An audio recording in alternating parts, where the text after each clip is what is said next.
घरमा यही आलुसँग भात खाँदा पनि कस्तो घरको याद आयो मलाई कहाँ याद आयो भने खान्थ्यो नि हुनु नेपालमा मलाई कस्तो मन पऱ्यो आलुसँग अनि अन्डा हुन्छ नि अन्डामा प्याजहरू काटेर धनियाँहरू काटेर हरियो खोर्सानी काटेर हालेर त्यतिकै अन्डा र भात मात्र खान्थेँ कि मैले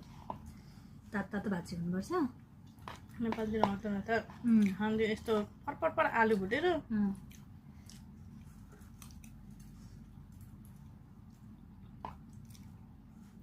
आलुले नि मान्छेलाई कहिले छोड्दैन जेमा पनि अब त मासुमा नि आलु हाल्छ मलाई त हाल्यो खाने आलु खाएको छैन दिदीसँग खतरा मुखबान भिडियो बनाउँछु चाहिँ अब यही हो मुखबान बनाउँछु थियो जस्तो भएन अब मुखबान बनाउनु त पार्कतिर भेट्नुपर्छ नि आउँदैन तर आउँदो रहेछ हो केएफसीमा बर्गरमा काम गर्ने केटी रहेछ त्यो सेल पकाइरहने दिदी छैन त्यो दिदीको साथी यहाँ आएको थियो म तपाईँ पनि काम क्याम भनेको साब्या अरे अनि खिदमाको साब्यामा पनि क्याम छ र भनेको खिदमाको होइन खिदमाको होइन केएफसी बर्गरमा काम गर्नु हो अरे त्यही भने हामीले यहाँ मैले खाना बोलाएको 10 मिनटमा बोलाएको अहिले जान्छ भने खाना बोलाएको त्यो लास्ट दिन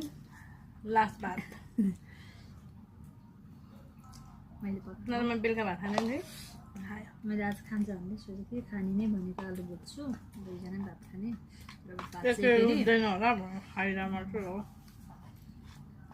फेरि भात चाहिँ फेरि भोलिलाई भोलि आएर पनि पकाउनु पर्दैन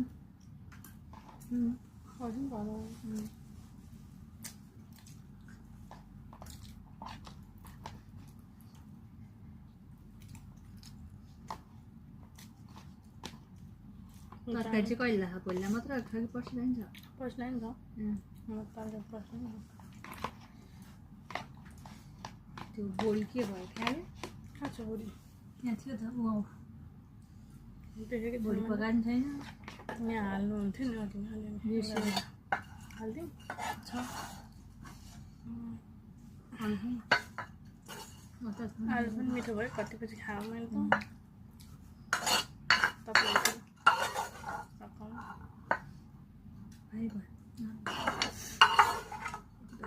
हेर्न सबै हाल्यो तेल हाल्यो